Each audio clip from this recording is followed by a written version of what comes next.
Responsive Design Figma. If this guide helpful, don't forget to like and subscribe. First, open your browser and typing in Figma.com. Log into your Figma account that you have already created.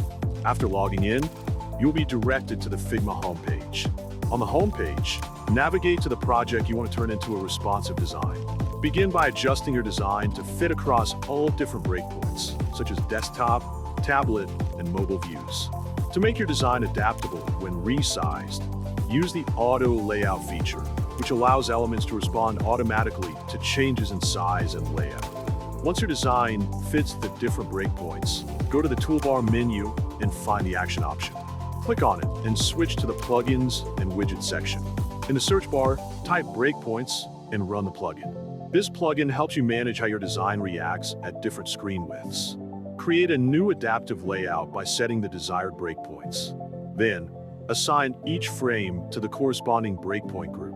After all frames are assigned properly, your layout will adjust automatically on the canvas according to the screen size.